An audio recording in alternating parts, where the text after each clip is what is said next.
Everyone knew Stirling Moss was good by the time of the Italian Grand Prix of 1954, but this was a day he proved just how good he was. Sitting in third position in his privately entered Maserati, he waited while Ferrari's Alberto Ascari and Mercedes' Juan Manuel Fangio, the two established stars of the day, tired each other out with their duel at the front, before brilliantly passing both and sailing off into a 20-second lead. He wouldn't, however, get his reward, as technical trouble forced him to retire. But in taking the fight to Fangio and Ascari, he'd done more than enough to encourage Mercedes to sign him for 1955. This was the day Moss shook up the status quo. Moss revered Fangio, saying he was happy and proud to be second to the best driver in the world when they were Mercedes teammates in 1955. But the following year, they were pitted against one another. Moss with Maserati, Fangio with Ferrari. The duo qualified first and second at Monaco, but it was Moss who got the jump at the start as an unusually ruffled Fangio spun. But Moss was in a class of his own, driving off into the distance and lapping everyone but Fangio. The Maestro changed cars and roared back, but Moss, now nursing a damaged car after tangling with a back marker, calmly held on to win by 6 seconds. Moss had put the great Fangio to the sword. In 1957, Moss became the first British driver to win the British Grand Prix in a British car, but shared the honour with his Vanwall teammate, Tony Brooks. Moss led but pitted on lap 21 to try to cure a misfire. It didn't work, and the team switched him into Brooks's car. Resuming the race in 9th and a long way back, Moss went on an epic charge, breaking the lap record and inheriting the lead when Jean Berra's Maserati broke down and Mike Hawthorn hit the debris in his Ferrari, causing a puncture. Moss roared to victory as the crowd roared even louder on a feel-good day for British sport. Pescara was the longest Formula One circuit in history, and certainly one of the most dangerous, with Ferrari not even entering any cars into the race because of the risk. The course was a late addition to the calendar and a return to a bygone era of racing. At 15 miles long, it swept through hills and villages before returning to the seafront, and on it, Moss was in a class of his own. Dodging stone walls and telegraph poles by millimetres, he defeated the great Fangio by over 3 minutes to begin what would become a period of domination for British manufacturing in the top tier of motorsport. Moss became the first British winner of the British Grand Prix in 1955, duelling with his Mercedes teammate for the whole race and passing him at the finish line to win an epic 90-lap battle in front of 150,000 fans.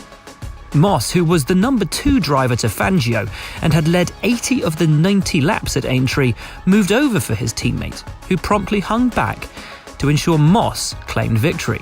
The Argentinian legend simply telling him, "It was your day."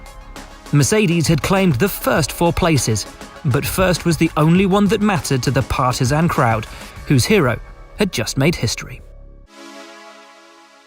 Moss won the opening round of the 1958 Formula One season in Argentina, with both the first F1 victory for a privateer team and the first win for a rear-engined car. With Vanwall choosing not to travel, Moss drove instead a Cooper Climax, the only car in the field that wasn't a Ferrari or a Maserati, and Moss himself was remarkably only cleared to race 30 minutes before the race start, having worn bandages for 48 hours after being accidentally poked in the eye by his wife. But back in the sunlight, Moss didn't or couldn't blink, using brilliant tactical nous and a touch of deception to beat his more powerful rivals, overhauling home hero Fangio on the 35th lap and staving off the challenge of Luigi Musso and Mike Hawthorn to the flag on worn tyres.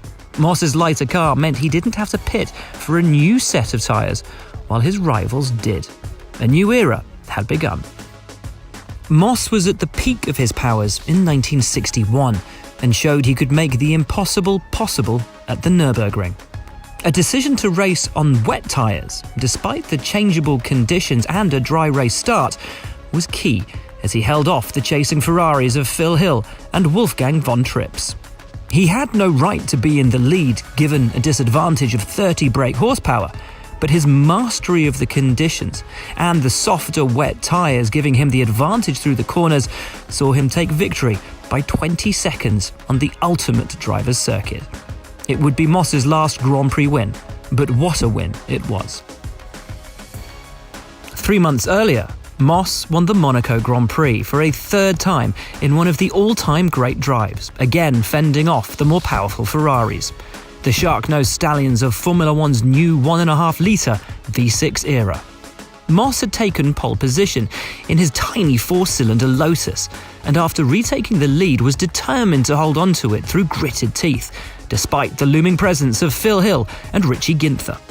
The immense tussle between Moss, who'd removed the side panels on his car to aid cooling, and Ginther over the last 25 laps saw both of them dip under their qualifying lap times by 3 seconds as they pursued perfection. Moss said the 100-lap race was the hardest of his life, and the one he considered his best. A golden year for the man called Mr. Motor Racing reached its peak when he won the epic 1,000-mile Mille Miglia road race between Brescia and Rome in 1955.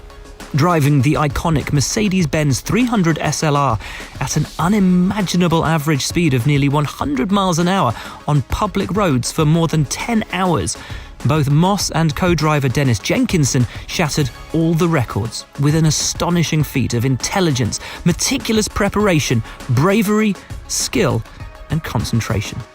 Moss later admitted it was the only time in his career where he'd been frightened, but the performance stands today as perhaps the greatest pure driving achievement of all time. Stirling Moss's fame of being the best driver never to win the World Championship was one he would come to embrace. But if it hadn't been for a great act of sportsmanship at the 1958 Portuguese Grand Prix, the story would have been very different. Moss won the race, but behind him, Ferrari's Mike Hawthorn had been accused of driving the wrong way on the track and faced disqualification. Moss, however, stood up for his friend and title rival, meaning Hawthorn kept second place and the 6 championship points that went with it. At the final round in Morocco, one marred by the tragic death of Stuart Lewis Evans, Moss had to win and set the fastest lap, and then hope Hawthorn finished third or worse. Moss did everything he could and kept his end of the bargain with another out-of-this-world performance. But Hawthorn did exactly what he needed to and won the title by just a single point. Enzo Ferrari remarked that Moss should have put reason before passion to take his deserved win. But Moss rejected that idea, questioning what it truly meant to be a winner. Stirling Moss self-proclaimed that he was a racer, not a driver, with careful distinction. As such, he will be remembered forever as one of the greatest racers who ever lived.